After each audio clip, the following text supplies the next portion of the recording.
Forte trovoada nesse momento aqui na cidade de Birigui.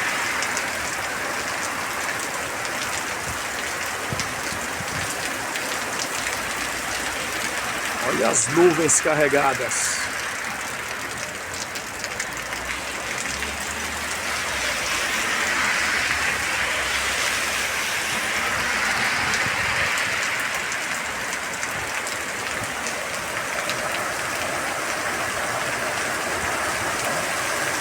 Olha, gente.